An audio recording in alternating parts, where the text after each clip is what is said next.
Jonathan, and I have my two team members here, Ernest and Philip Wolf. And our graduate mentor is Brittany English. Our faculty advisor is Dr. Anna Howard. And the project that we're working on is called the Robot Mobility for Children. And so, as a brief overview of our project, what we're currently working on lies in infants with motor disabilities such as cerebral palsy and muscular dystrophy. We're currently struggling to engage with their surroundings. So, many of these infants with these disabilities are definitely missing out on some early learning development activities such as walking, talking, and eating on their own. And so, if this is allowed to continue, permanent damage in their they may have experienced some permanent damage in their adult lives. So an example of this could be, as they grow to adolescence, they may learn that, that they're completely dependent on somebody else for basic functions, etc. So there's a huge gap when it comes to providing medical devices to these infants who are in need. And so if we're able to figure out their needs right now and be able to invest in them right now, we can definitely help to allow them to have a more independent future where they're not dependent on somebody else. And so how we plan on investing on them now is by using an Intel Atom powered mental board to develop three different vehicles with three different control schemes for these infants with motor disabilities. And so with these vehicles, we hope to teach the children that they can, in fact, navigate their environments autonomously. And we definitely hope to bridge the gap between the movement and the curiosity of these children. And so with these vehicles that we're creating, they're going to be tested in a clinical setting to validate their positive effects of child development. And also we need to check and see that our solution is in fact efficient and safe for the child to use. And so for an overview of the embedded systems that we're using in our cars, we are using an Intel powered mental board. And this is in fact, it'll be used to act as the brains and the control of the vehicles. The mental board is in fact actually a vital part in our design, because without it we would not be able to perform data logging or be able to do performance measures to make sure that our design is actually effective for the children. And so the mental board is going to perform two functions. One function is going to be as a control board for the vehicles. What I mean by that is to be able to take the inputs from the infants and use them to send commands to the motor. So for example, turn the car right, left, or go straight, etc. The second function is going to be acting as a data collection board. So we're going to be collecting video stream and also motion tracking for these children. And secondly, we have a parent control app that we're going to be using to wirelessly, so that parents can wirelessly control the children's vehicles via Bluetooth. And that's going to be the tablet that they're using is also Intel Atom powered. And so, before I get into the more technical details of our research, I want to talk about the product highlights, and also I want to just re-emphasize the importance of the research we're doing here. We are definitely working to enhance the lives of the infants with motor disabilities. One thing to remember is that these, to reiterate, so like I said, we're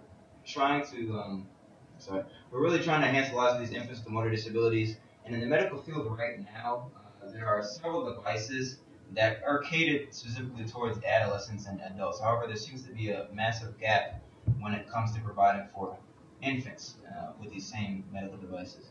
And so it's crucial to note that, not being able to help now for these infants can definitely affect their adult lives as they progress to the future. And so with these vehicles that we're making to help invest in the children's lives now, they're going to be using two Intel Atom processors for each vehicle. And like I said, we're going to be using three vehicles in total. We're going to create three vehicles.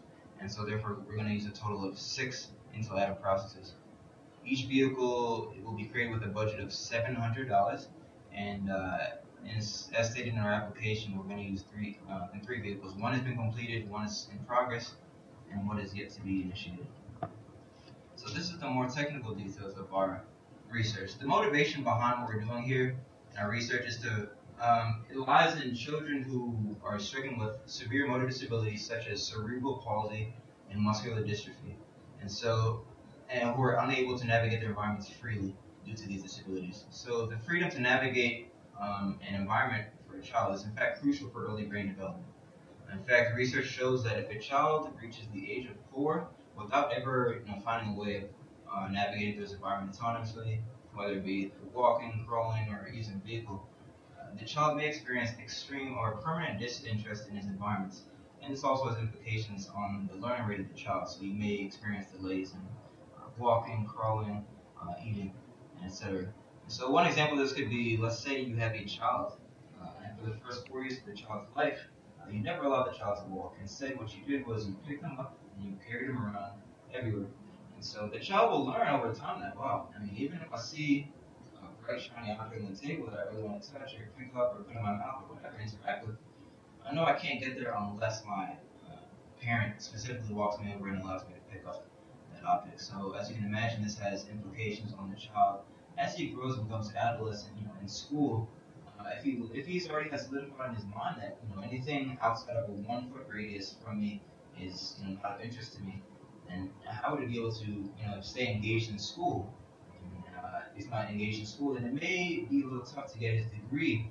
And I mean, if we're able to intervene now, we can completely help to change the trajectory of the child's life as he grows into adolescence. One thing to remember is that motor disabilities are not cognitive disabilities. But I mean, if the disinterest is there and exists, this child may experience some negative effects as he grows to adolescence and adulthood, as he searches for jobs, etc. And so the intellectual capabilities is not at all tied to the physical capabilities. There's so many kids with these motor disabilities who are born with the mental capacity to perform, but because there's nobody to help them out right now to overcome these physical obstacles, their potential is often left untapped and unrealized. And so therefore a solution is needed to help these children now to lead the lives that they really have the potential of leading in the future. So one solution that's currently available is a motorized wheelchair. The problem with the wheelchair is that they are relatively expensive, costing upwards of $3,000, and insurance companies make it, in fact, difficult for these infants to secure these vehicles. So the insurance companies don't actually even offer the wheelchairs to infants less than 3 years old.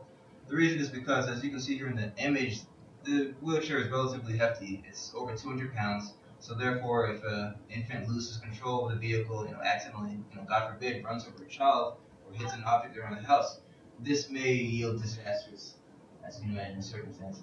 And so, for children ages 3 to 7, it's an extremely timely, extremely complicated, complex process for the insurance companies to issue the wheelchair. So the way it works is generally like this. So in the normal checkups between the doctor, the mother, and the child, if the doctor notices, wow, this child actually exhibits the cognitive abilities to have the potential to provide a motorized wheelchair one day, what they'll do is write a recommendation to send the child to a specialized therapy clinic, to give the child training on how to use the wheelchair. And so after months and months of training there at the clinic, once the clinician or the therapist deems that the child has been able to exhibit mastery over using this motorized wheelchair, what the therapist will do is record a video of the child using the chair and send it off to the insurance company in hopes that the insurance company will offer the child a chair that they can take home and use in their daily lives. Going to school, going to the store, etc. The problem with this, though, is that even after the therapist sends the video to the insurance company, it's not a guarantee that the insurance company will even send the wheelchair to the child. It's not a guaranteed process. So therefore, if the child, reaches the age of 4 without even ever getting his or her wheelchair, then, like I said in the previous slide, they may experience a disinterest in their surroundings and may have some more obstacles they have to overcome because of delays in learning. So therefore, a more common approach among parents is to simply carry their child in their arms or just push the child around in a stroller. But as I mentioned in the last slide, this actually is not a solution to the problem. It in fact reinforces to the child that nothing in his immediate surroundings, outside of his immediate surroundings, are attainable. And as you can see, it doesn't allow independent mobility. So these children have the same intellectual capabilities that we do, same intellectual brains as we do, but these current solutions are showing a lack of care for these children to help lead their lives. So there really is in need of a solution that really helps to let these children lead the lives that they want to lead in their futures. So what we wanted to do is take all the information into account and provide these children with something that really gave them that sense of autonomy back, that really made them feel like their environment was open to them as it should be. So what we wanted to do is offer them an accessible means of transportation. And accessible can be looked at in many different ways, but three important ones are to consider the cost of the device. So we really want to make sure that what we provide them is attainable for a parent who already has to consider bills that are associated with the child who has a disability, as well as different home costs and things like that. So we also want to take into account the fact that wheelchairs are typically not open to children beneath the age of 3. So we stated before that the process of getting a wheelchair really takes a long time. And if they don't even start considering the child until 3, this could really hinder that child. So we want to extend that age range to make sure that children can really get these devices at a younger age and begin learning to kind of interact with their environment, which is what they really need to do. And finally, we want to make sure that it's accessible for children with different forms of muscle disabilities. So there's cerebral palsy, there's muscular dystrophy, there's many different things that can change the way a child can interact with their environment. So we wanted to make sure that we kind of increase the range of different children who could use our device starting at a young age and kind of learn to interact with their environment as soon as they can.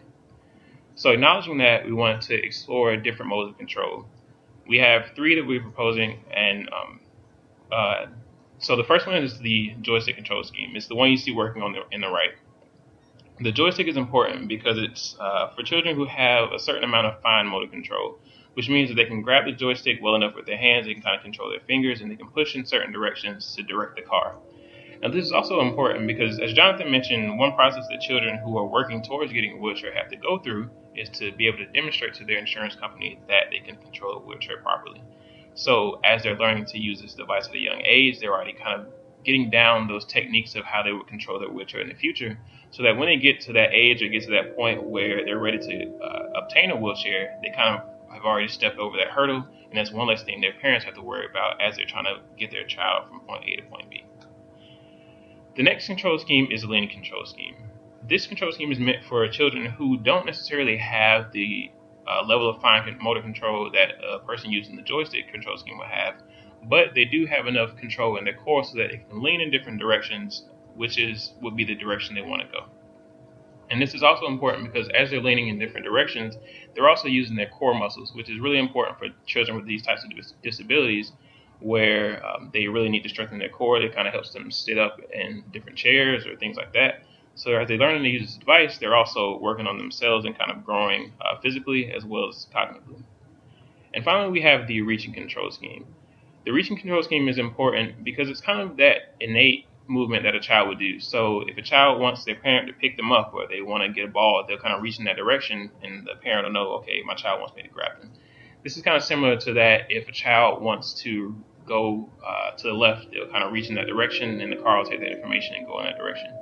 And again, this kind of has that same rehabilitative purpose as leaning, where the child's kind of leaning in a certain direction, and this requires them to use their core muscles, which again is strengthening those muscles as they use this device. And finally, we have the Parent app. The Parent app allows any adult or guardian that's kind of monitoring the child to ensure that they can direct the car the way they see fit if need be. So this is useful from maybe a training standpoint where the child's still kind of learning how to use the car. So the parent can kind of say, hey, this is how you go this way, and kind of direct them in that direction as they work back and forth together, the child's learning. And also, if at any point the parent feels the need to take control, they have that option. So here are our control schemes. On the bottom left hand here, you see the reaching control scheme, which, as you can see, will be done using a Microsoft Kinect. So as a child reaches in a certain direction, the Kinect will take this information and send it to that Intel Atom powered mental board. This information will then be directed out to the car, which will then be able to tell it which way to go. The next control scheme you see is the leaning control scheme, which will be done with a pressure plate, which will be able to determine changes in the child's weight. So if they're leaning in a certain direction, this information will be sent to the mental board, and with that information, we'll be able to tell the car which way to go. And finally, we have the joystick control scheme. So similar to the other control schemes, determining on which way the child pushes the joystick, the information will then be sent to the mental board, and the car will move in the direction that the child desires. And finally, you have a picture here of the adult control app. So as you can see, they have forward, left, in different directions that they would want the child to go. and they can send these signals over Bluetooth to the Intel Atom Power Mental Board and control the car and tell it which direction we should want it to go. So here's the electronic control flow for the joystick control scheme, which we currently have working. Now, it's important to note that we initially got this working with a different microcontroller and are currently working to use the Intel Atom Power Mental Board as we speak. So on your left-hand side here, you have your two main sources of input, which are the joystick and the Bluetooth module. And of course, in different designs, the joystick would be switched out for either the Connect or the pressure plate. So the Bluetooth module is important because it allows the parent to interact with the device via an Intel-powered Android tablet, for example, or any type of Android-powered phone. And it's important to keep in mind that any signal sent by the parent will always take precedent over the child to make sure that the child is not doing anything unsafe.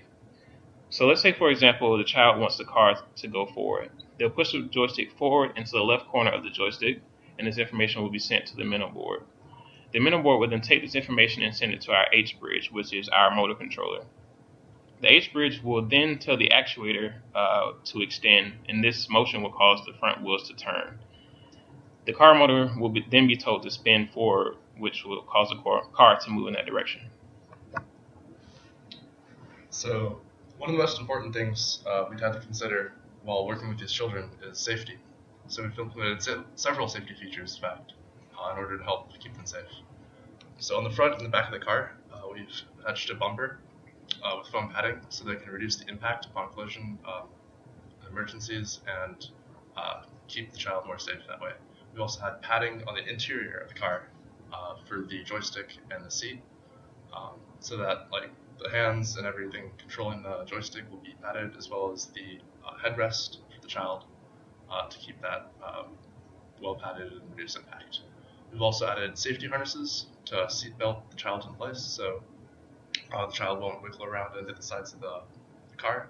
Some children have weak core muscles, so they have a tendency to lean one direction or the other, involuntarily, and the seatbelt's there to keep them in place and not bounce around. And then we also have a door latch to keep the door closed, and finally a kill switch for emergency purposes to kill the power towards the entire system and stop the car. After we've finished testing and developing the car, we'll deploy it in the clinic and actually allow the children to drive the car and test it out. And we'll also collect video data and data from the controls being used. This picture here on the right is actually a clinician that came to our lab and allowed a child to test out one of the cars previously. So we've been getting some data and improving and have a better idea of what to look for. So, two flowcharts here. Top half is the webcam collection, and then the bottom half is the control scheme collection. So, the webcam video feed collection system will be using a webcam mounted on the front of the car. It will monitor the child's face and hands controlling the joystick, and then we'll have a mirror placed on the back above the seat so that we can see the environment that the child is navigating through to see where they're driving towards. And we'll control that using the MinoBoard and store data onto a hard drive. On the bottom half, we have the MinoBoard logging data onto an SD card from two controls. One is from the joystick and the parent control app, so that we'll have timestamps on them so that we can compare different times and compare that to the video feed to see which control schemes are being used at which point in time, to see and actually use the child control modes to monitor that. The emergency power button, when pressed, will kill all power. However, we are recording data for video and storing it on a hard drive, so we wanted to keep that data safe and not lose any data, and also safely power down and shut everything down. So we developed a safe shutdown system circuitry to regulate power to the MinoBoard at 5 volt 2 amps, and also switch seamlessly once the kill switch is pressed to a temporary power source. I'll explain later. That will keep the MinoBoard alive long enough to receive an interrupt, stop the video, unmount the hard drive, and power down safely. So details on that. Here you can see in the bottom left the circuit We have a supercap bank that will be our storage element. All these are regulated for their proper voltage ratings in the datasheet. The diode is to prevent the charge from discharging back to the source and only go towards the load. And then we have some regulated voltage regulators to keep it at proper voltages. We also regulate the voltage directly from the battery to keep it at 12 volts desired that we want. On the right side, there's a graph of voltage over time. Once the kill switch is pressed in green, that's the input power. So you can see it time around 16 to kill it, drop it, and the power out, V out in blue, stays on for about 9-ish seconds. 9 seconds, plenty of time to safely shut down, dismount, and do all that stuff. So performance measures. So clinicians already actually will be helping these children develop and collect data as they're going along to monitor the progress. So we'll do both pre-experiment and post-experiment examinations, introducing a car to these children so that the clinicians can help them use the car and monitor that. And we'll compare that to a control group of children without using our car to see what the results were. There will also be surveys completed by both the parents and clinicians after each session. And then we'll have our data logging and webcam recording to see whether or not the child has mastered the control scheme through that data. Also, the video data can be analyzed further for goal-oriented movement. So goal-oriented movement, as we mentioned, was a child moving towards a specific type of toy or their parent and actually performing the right actions to go towards that direction or goal. So we can do perhaps computer vision monitoring of like the angle the child is facing and compare that to the direction of the joystick data to autonomously compare and see performance measures of the child. So currently, we have implemented the joystick vehicle and deployed safety features and padding and everything. And we're currently working on our next control scheme, which is the reaching control scheme design. And here is a video, a demonstration of our car. This is a 360 view. It's going around the car. You can see the bumpers, the kill switch. They're both in the front and the back, so both directions. The door is latched, and here on the back we can see the seat with padding and everything, and the seatbelt attached. We're using a teddy bear as the child in this case, but normally it would be a child there. Oh yeah, on the front you can also see the webcam too. And it's kind of a top-down view interior. As you can see inside, the joystick is not actually going all the way down. There's room for legs underneath. So we're going to demonstrate actually opening it up and how a child would get in safely. You can actually lift up the joystick area, place the child in the seat, seatbelt them in, and then once they're in, you can close up the door and place down the joystick. So it's easy to get in without having to worry about legs getting in the way, and hitting things. It's a nice system. Here's the driving actually. So pressing the joystick, turning in different directions. Note after you release the joystick, it'll come to a stop, and that way actually will recenter the wheels so that a child starting up after that won't have to deal with the effects of mispositioned wheels upon starting again. And yeah, and there's it stopping. Underneath, to turn the car, we have an actuator that will extend and contract to turn left and right to guide the vehicle, and the back motor to drive the entire car. And here is the parent control app. So the parents will have complete control over the vehicle and priority if they choose to use it. They'll be able to press different buttons, different directions, and also we'll have an off switch in the center, which you can power off the vehicle just to stop it. And let's see, it's going through. Yeah, there we go. And when you hit off, it'll gray out everything, and then you can turn it back on later.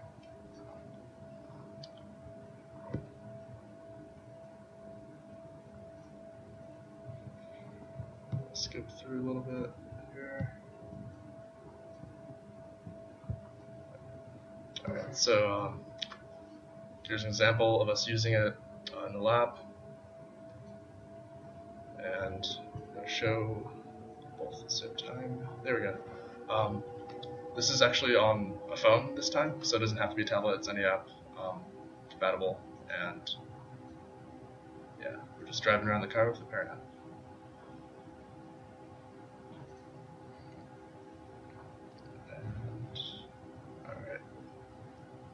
This is a demonstration of the kill switch. And end of video.